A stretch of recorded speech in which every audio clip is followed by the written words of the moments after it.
دوستوں، انسانی تاریخ میں جتنے بھی جنگجو، جنرل اور حکمران ابھی تک گزرے ہیں، ان میں چنگیز خان کا نام چند ابتدائی ناموں میں شامل ہے، جس نے مختصر سے وقت میں اپنی تلوار کے بلبوتے پر دنیا کا نقشہ بدل کر رکھ دیا۔ چنگیز خان کو خوف، دہشت اور بربریت کا ایک بھیانک باپ مانا جاتا تھا۔ وہ ایک منگول سردار تھا جس نے 13 سال کی عمر میں تلوار اٹھائی اور 40 سال کی عمر تک بادشاہوں کا بادشاہ بن گیا۔ چنگیز خان 1162 عیسوی دریائے انون کے علاقے میں پیدا ہوا۔ اس کے والد نے اس کا نام تموجن رکھا، جس کے معنی لوہار ہے۔ صحرائے گوپی کے شمال میں دریائے کیرولین اور دریائے انون کے زرخیز زمینوں پر انگنت قبائل موجود تھے، جن میں کچھ منگول قبائل بھی موجود تھے۔ انہی منگول قبائل میں ایک شخص یسوخائی کے گھر ایک بچہ پیدا ہوا جس کا نام تموجن رکھا گیا۔ تموجن یعنی چنگیز خان جب پیدا ہوا تو اس کی ماں، جس کا نام ہوئلم تھا، اس نے دیکھا کہ چنگیز کی ہتھیلی پر ایک خون کا دھبا تھا۔ جب اس کی ماں نے یہ منظر دیکھا تو اس نے کہا کہ یہ لڑکا ہر جنگ جیتے گا اور اس کی تلوار ہمیشہ کسی نہ کسی کے خون سے رنگی ہوگی۔ دوستوں، منگول ایک وحشی قسم کی شکاری قوم تھی۔ چونکہ یہ علاقہ برفیلا تھا، یہاں ان کو سردی، برف باری اور بھوک سے بچاؤ کے لیے کھالوں اور خوراک کی ضرورت تھی۔ یہ وجہ تھی کہ یہ چھپ کر کھاد لگا کر 12 سنگوں کا شکار کیا کرتے تھے۔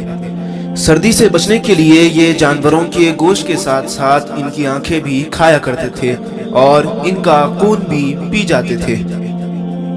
جس وقت تموجن پیدا ہوا، اس کی قوم سینکڑوں خاندانوں میں تقسیم ہو چکی تھی، حتیٰ کہ ان کا قبیلہ بھی ان سے ناراض تھا۔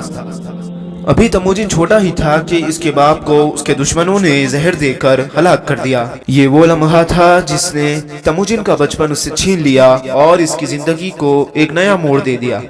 یوں وقت گزرتا گیا اور آخر کار 1175 میں اسے اس کے قبیلے کا سردار بنا دیا گیا، مگر اس کے اپنے ہی قبائل کے درمیان اختلافات ہونا شروع ہو گئے۔ تموجن نے بھرپور کوشش کی کہ یہ اپنے قبائل اور حلقوں کو متحد کرے۔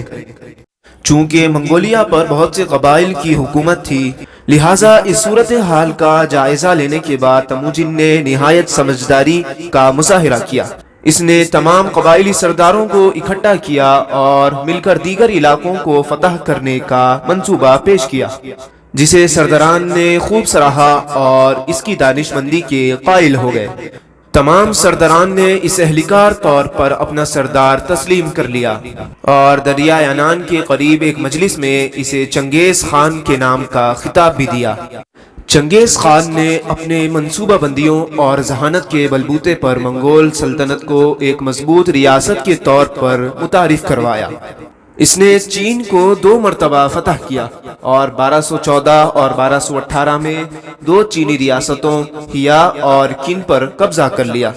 دوستو، چنگیز خان کی حکمت عملی اور جنگی منصوبہ بندی نے چینیوں کی کمر توڑ کر رکھ دی اور وہ بے بس ہو کر رہ گئے۔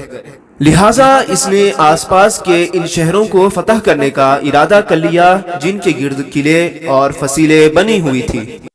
اس نے جنگی حربے کے طور پر اس دارالخوف کو استعمال کیا جو اس علاقے میں پھیل چکا تھا۔ اس نے چینی لشکروں پر دہشت پھیلانے کے لیے یہ اعلان کیا کہ جو منگولوں کے سپاہیوں سے جنگ کرے گا، اس میں سے کسی کو بھی زندہ نہیں چھوڑا جائے گا، اور جو چنگیز خان کی اطاعت کرے گا اسے کچھ بھی نہیں کہا جائے گا۔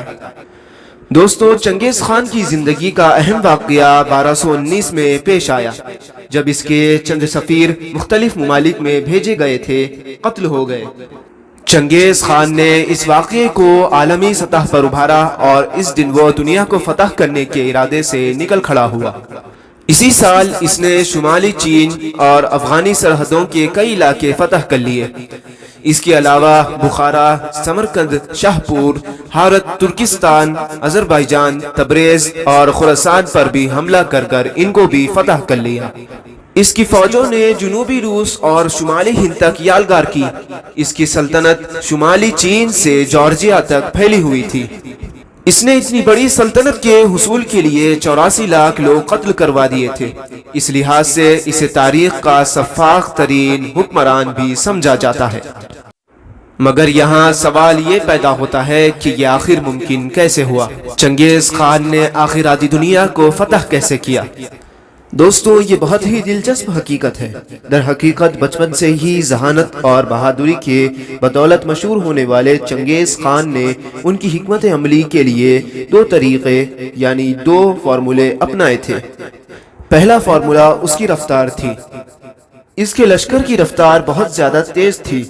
وہ ایک ہفتے میں وہاں پہنچ جاتے تھے جہاں دوسری قوموں کو پہنچنے میں 1 مہینہ لگ جاتا تھا۔ اس مقصد کے لیے اس نے پیدل دستے ختم کر دیے اور اپنا سارا لشکر گھوڑوں پر منتقل کر دیا۔ اس کے ہر سپاہی کے پاس 3 گھوڑے موجود ہوتے تھے۔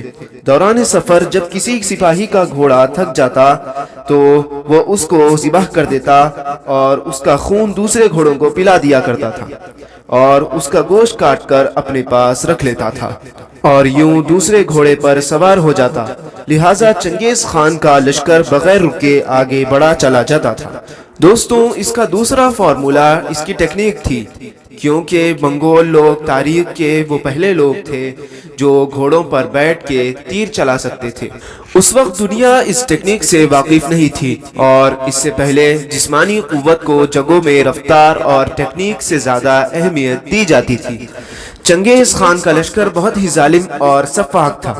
جب بھی یہ کسی شہر اور علاقے کو فتح کرتے تو اس جنگ کے دوران ہلاک ہونے والے لوگوں کی کھوپڑیوں سے مینار بنایا کرتے تھے۔ جنگ کے دوران تمام لوگوں، بچوں، بوڑھوں، حتیٰ کہ جانوروں کو بھی قتل کر دیتے تھے اور خوب لوٹ مار کیا کرتے تھے۔ دوستو، چنگیز خان 12 اگست 1227 عیسوی کو ایک جنگی مہم کے دوران مارا گیا تھا، جس کے بعد اس کے بیٹوں نے اسے اس کے غلاموں، بیویوں اور گھوڑوں کو ذبح کر کے اس کے خزانے کے ساتھ کسی نامعلوم جگہ پر دفن کر دیا تھا۔ دوستو، چنگیز خان اکثر کہا کرتا تھا کہ میں نے کئی دشمنوں کو شکست دی ہے مگر میں اپنی تقدیر کو فتح نہ کر سکا، اور یہی دنیا کے اندر انسان کی حقیقت ہے۔ ناظرین، ویڈیو کا کرتے ہیں یہیں پر اختتام۔